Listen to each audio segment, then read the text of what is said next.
அனைவருக்கும் வணக்கம். நம்ம இன்னைக்கு பார்க்க போற தலைப்பு பக்தி இலக்கியங்கள்ல மெய்ப்பொருள் நாயனார், அதிபத்த நாயனார், கண்ணப்ப நாயனார், காரைக்கால் அம்மையார், மங்கையர்க்கரசியார், இசைஞானியார். சரிங்களா? இதுக்கு முன்னாடி நம்ம பக்தி இலக்கியங்கள்ல 3 வீடியோஸ் போட்டிருக்கோம். அந்த 3 வீடியோஸ்லயுமே திருஞான சம்பந்தர், திருநாவுக்கரசர், சுந்தரர், மாணிக்க வாசகர் பற்றிய தகவல்கள் இருக்கு. சரிங்களா? இந்த வீடியோல நம்ம பார்க்கக்கூடிய நாயன்மார்கள்லாம் இவங்க தான். ஸோ ஃபர்ஸ்ட் நாயன்மார் யாருன்னு பாத்தீங்கன்னா மெய்ப்பொருள் நாயனார். சரிங்களா? இந்த மெய்ப்பொருள் நாயனாரோட வீட்டுக்கு முத்தநாதன் அப்படின்னு சொல்லக்கூடிய ஒருத்தர் சிவனடியார் மாதிரி வேஷம் போட்டு வராங்க. சரிங்களா? வந்தது மட்டும் இல்லாம அவர் பேக்ல இருக்கக்கூடிய ஆயுதங்களை வச்சு சரமாரியா தாக்குறாரு.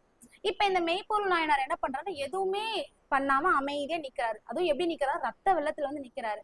அந்த ரத்த வெள்ளத்துல நிக்கும் போது கூட அந்த சிவனடியாரை பார்த்து சிவசிவா அப்படின்னு சொல்லி வேண்டுறாரு. சரிங்களா? அப்ப இதுல நமக்கு என்ன தெரியுதுன்னா, அந்த காலத்துல சிவனடியார் மாதிரி வந்தா கூட அவங்கள கூட சிவனே வந்தாங்க அப்படின்னு நினைச்சு கருதுற மாதிரி ஒரு உயர்ந்த குணம் இருக்கு அப்படின்னு சொல்றாங்க. சரிங்களா? அதனாலதான் இவர் என்னன்னு சொல்றாங்களாம், வெல்லுமா மிகவல்ல மெய்ப்பொருளுக்கு அடியேன் அப்படின்னு சொல்லிட்டு திருத்தொண்ட தொகை சொல்லுது. சரிங்களா? அப்ப திருத்தொண்ட தொகை இவரை பத்தி என்ன சொல்றாங்கன்னா, வெல்லுமா மிகவல்ல மெய்ப்பொருளுக்கு அடியேன் அப்படின்னு சொல்லுது. சரிங்களா? அடுத்து அதிபத்த நாயனார். இந்த அதிபத்தர் அப்படின்ற ஒரு சொல்லுக்கு பக்தர் அப்படின்னு ஒரு பொருள். சரிங்களா? இவரு தற்காலத்துல நாகப்பட்டினம் சொல்லி அழைக்கக்கூடிய திருநாகை காரோகணம் அப்படின்ற ஒரு ஊர்லதான் இவர் பிறந்திருக்காரு. இவர் சின்ன வயசுல இருந்து சிவபெருமான ஆழ்ந்த பக்தி கொண்டவர். இவர் என்ன பண்ணுவாரா, டெய்லி மீன் பிடிச்சு அவருக்கு ஒரு மீன், சிவபெருமானுக்கு ஒரு மீன் கொடுப்பாராம். ஒரு நாள் என்னாச்சா, சிவபெருமானுடைய திருவிளையாடல்னால ஒரே ஒரு மீன் மட்டும் தான் கிடைக்குது. அந்த ஒரு மீனை கூட சிவபெருமானுக்கு சமர்ப்பிச்சுட்டாரு. சரிங்களா?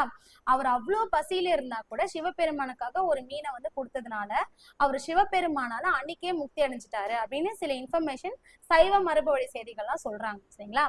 இந்த சினாரியோவை அப்படியே ஒரு விழா கோலமா ஒரு ஊர்ல செலிப்ரேட் பண்றாங்க. எங்கன்னு பாத்தீங்கன்னா நாகப்பட்டினத்துல காயோரோகண சுவாமி கோயில்ல தான் செலிப்ரேட் பண்றாங்க. சரிங்களா? எந்த மாசம்னா ஆவணி மாசத்துல. ஓகேவா? இந்த திருவிழா பேர் என்னன்னு பாத்தீங்கன்னா அதிபத்தர் இறைவனுக்கு தங்க மீனை அர்ப்பணிக்கும் விழா அப்படின்னு சொல்றாங்க. சோ இந்த கோயில்ல அதிபத்தரோட சிலை உற்சவர் சிலையா இருக்கும். சரிங்களா? இந்த உற்சவர் சிலையை என்ன பண்ணுவாங்கன்னா கட்டு மரத்து மேல நிக்க வச்சு இந்த அதிபத்தர் மீன் பிடிக்கிற மாதிரியும் அவரோட வலையில ஒரு தங்க மீன் கிடைக்கிற மாதிரியும் அந்த தங்க மீனை சிவபெருமானுக்கு சமர்ப்பிச்சு சிவபெருமான் கைகள்ல முக்தி அடைஞ்சதா இந்த விழா செலிப்ரேட் பண்றாங்க. ஓகேவா?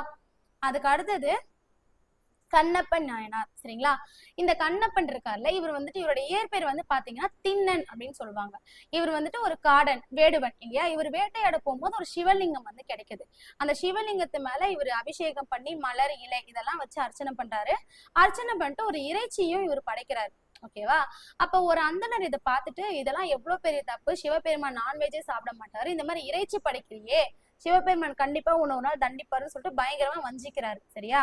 அப்ப இந்த அந்தனருக்கு சிவபெருமான் என்ன பண்றாருன்னா, திண்ணனுடைய அன்பை எப்படியாவது அந்த அந்தனருக்கு புரிய வைக்கணும் அப்படின்றதுக்காக தன்னுடைய கண்கள்ல இருந்து குருதி வர செய்யறாரு. ஓகேவா? அப்படி குருதி வரும்போது இந்த கண்ணன், அதாவது இந்த திண்ணன் இருக்காரு இல்லையா, தன்னுடைய கண்ணை எடுத்துட்டு பிடுங்கி சிவபெருமானோட கண்கள் மேல வைக்கிறாங்க. சரியா? அப்ப அதனால இவர் என்னன்னு சொல்றாங்கன்னா, இந்த திண்ணனை கண்ணப்பன் அப்படின்னு சொல்லிட்டு சிவபெருமானே அழைக்கப்பட்டதா சில சைவ சமய மரபுவழி நூல்கள் சொல்றாங்க. ஓகேவா? அடுத்து காரைக்கால் அம்மையார். இந்த காரைக்கால் அம்மையாரோட இயற்பெயர் பாத்தீங்கன்னா புனிதவதி. சரியா? இவங்க காரைக்கால்ல பரமதத்தன் அப்படின்ற ஒருத்தர் கல்யாணம் பண்ணிக்கிறாங்க. சோ இவங்க சின்ன வயசுல இருந்தே சிவ தொண்டுல ரொம்ப சிறந்து விளங்குனவங்க. சரிங்களா? இப்ப நம்ம அந்தாதி நூல் சொல்றோம்ல, இலக்கிய நூல்கள்ல அந்தாதி அப்படின்னு சொல்லக்கூடிய இலக்கிய நூல்களை முதலா அறிமுகப்படுத்தினது இவங்கதான். சரிங்களா? இவங்க என்ன எழுதியிருக்காங்கன்னு பாத்தீங்கன்னா அற்புத திருவந்தாதி, திருவாலங்காட்டு திருவந்தாதி, அதாவது திருவாலங்காட்டு மூத்த திருப்பதிகம், திருவிரட்டை மணிமாலை போன்ற நூல்கள்லாம் இவங்க எழுதியிருக்காங்க. சரிங்களா? இவங்க அதாவது இவங்களுடைய கணவன் என்ன பண்றாங்கன்னா, ஒரு மாம்பழத்தை கொடுத்து காலைல கொடுத்துட்டு போயிடுறாரு. நான் மதியம் சாப்பாடுக்கு வருவேன், எனக்கு அப்ப இந்த மாம்பழத்தை சாதத்துக்கு வைன்னு சொல்லிட்டு போயிடுறாங்க. சரி, அவங்க போனதுக்கு அப்புறமா என்னாச்சுன்னா ஒரு சிவனடியார் வராங்க. இந்த மாதிரி அவங்க சாப்பிடும் போது சாப்பிடுறதுக்காக இலையில மாம்பழத்தை கொண்டு வச்சு காலி பண்ணிடுறாங்க. ஓகேவா? மதியம் கரெக்டா அவங்க கணவர் கேக்குறாங்க, நான் காலைல கொடுத்துட்டு போன மாம்பழத்தை கொண்டு கொடு அப்படின்னு கேக்குறாங்க. அப்ப என்னாச்சுன்னா இவங்க கிட்ட அது இல்ல, எப்படியாவது கணவனுக்கு பரிமாறணும் அப்படின்றதுக்காக சிவபெருமான் கிட்ட வேண்டி ஒரு மாம்பழத்தை வாங்கினாங்க. இந்த சினாரியோவை காரைக்கால்ல மாங்கனி திருவிழாவா செலிப்ரேட் பண்றாங்க. ஒரு வருஷமும் செலிப்ரேட் பண்றாங்க. சரிங்களா?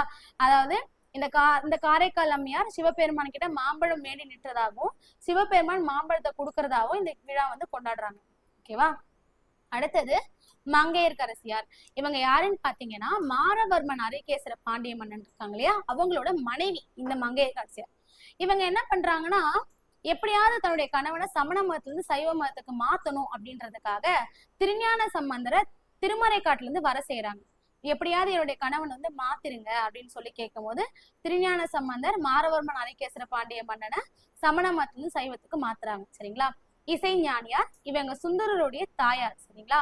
சுந்தரர் இவ்வளோ சைவ நெறிப்படி வளர்றதுக்கு காரணமே இந்த இசை ஞானியார் தான். இவங்களுமே யாரு, சிவனருள் பெற்ற ஒரு பெண்மணி பிளஸ் நாயன்மாரும் ஆவாங்க. சரிங்களா?